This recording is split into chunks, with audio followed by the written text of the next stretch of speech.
सुनार अगर कोई वस्तु बनाना चाहता है तो पिघलाता है और पिघला करके जैसा वो चाहता है वैसा रूप उस सोने को दे देता है। जैसे सांचे में पिघले हुए सोने को डालता है वह सांचे में वैसा ही सोना निकल आता है। तो दृष्टांत के रूप में यूं कहें कि यह निर्गुण निराकार ब्रह्म अगर धातु है तो सगुण साकार ईश्वर जो है वह आभूषण है। और वो आभूषण जिस आंच से पिघल के बनता है, हर धातु के पिघलने का नियम है। अल्युमिनियम के लिए कितनी आंच चाहिए, लोहे के लिए कितनी चाहिए, सोने के लिए कितनी चाहिए।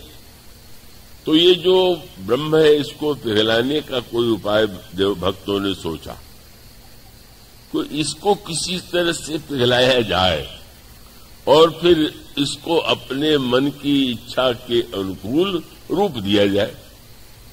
तो प्रार्थना क्या होती है? प्रार्थना माने ब्रह्म को पिघलाने की चेष्टा। इसलिए जब ब्रह्मा प्रार्थना करते हैं तो देखिए उस ब्रह्म का तो न कोई नाम, न कोई रूप, न किसी से राग, लेकिन अब चतुर ब्रह्मा सब दे रहे हैं। प्रारंभ आप पढ़ते हैं जय जय सुरनायक, आप देवताओं के नायक हैं, आपकी जय हो।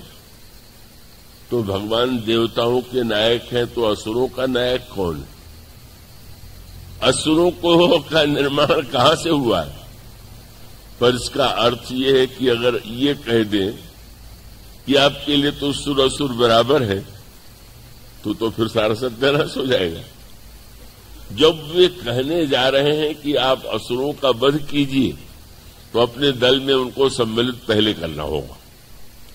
दल तो दल है, तो भगवान को भी ब्रह्मा दल में सम्मिलित करते हुए कहते हैं जय जय सुरनायक, जन सुखदायक, प्रणत पाल भगवंता। और फिर इतने से संतोष नहीं हुआ, बोले गो द्विज हितकारी, आप ब्राह्मणों का और गायों का हित करने वाले तो अन्य लोगों का हित चाहते होंगे। आज के युग में तो कहने में थोड़ा और भी लोगों को क्रोध आता है।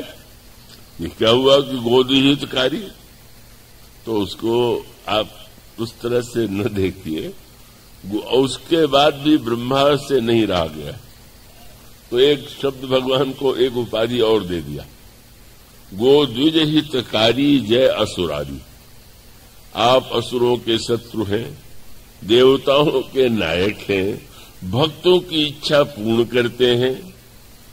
और जैसे आपको किसी से कोई काम निकालता हो तो ढूंढते हैं कोई संबंध कहीं मिल जाए, सीधे नहीं सही चक्करदार ही, वो कहीं से लोग ढूंढ के आते हैं और कहते हैं आपके उनके ऐसे ऐसे मैं आपका संबंधी हूं। संबंधी हूं तो आपको मेरा ध्यान देना चाहिए।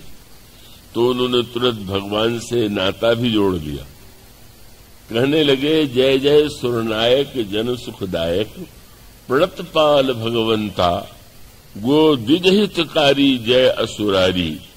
संबंध क्या है? सिंधु सुता प्रिय कंता, समुद्र की कन्या लक्ष्मी से आपका विवाह हुआ। आप हम लोगों के दामाद भी, आप हम लोगों के संबंधी भी। मानो इसका अभिप्राय यह है कि ईश्वर जो है ब्रह्म यदि है तो ब्रह्म तो केवल गोद्विज हितकारी ही नहीं है, वो तो सबका हितकारी है। जब भगवान राम अंगद से यह कह करके भेजते हैं कि रावण की से बात करते हुए इस तरह से बात मत करना कि वो मेरा शत्रु है, ये नहीं कि उसको नष्ट करना है। प्रभु कहते हैं कि अंगद, रावण गोद्विज विरोधी है, भगवान गोद्विज हितकारी है। पर रावण के पास जब भेजते हैं दूत को तो कहते हैं ध्यान रखना, काज हमार तासुहित हो। रावण का भी हित हो, अब तो बड़ा विलक्षण हो गया। गोद्विज हितकारी और गोद्विज हितकारी का जो विरोधी है उसका भी हितकारी।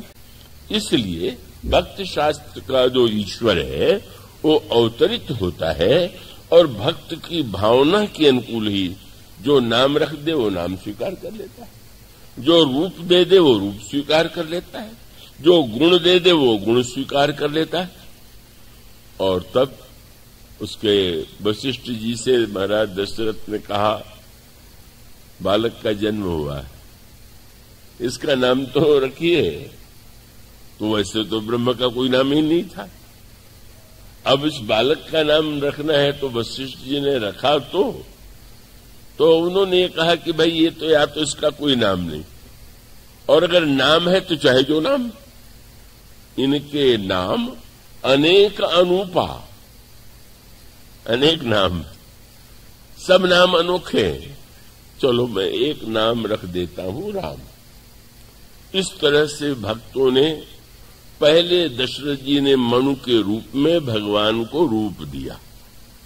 तपस्या करने के बाद जब ब्रह्म व आकाशवाणी हुई, तुम दर्शन चाहते हो पर किस रूप में चाहते हो, तो उन्होंने रूप दे दिया, जो स्वरूप बस शिव मन माही, यही कारण मुनि जतन कराही, जो वसुंड मन मानस संस्था, देखें हम स्वरूप, भगवान को रूप मिल गया।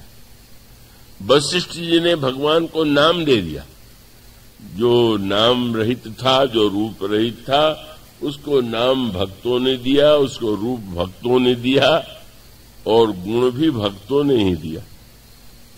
वह तो अगुण था, लेकिन भक्तों में मानो स्वयं जो अनेक गुण हैं, वो गुणों को ही भगवान की सेवा में लगा देते हैं और वह निर्गुण सगुण हो जाता है।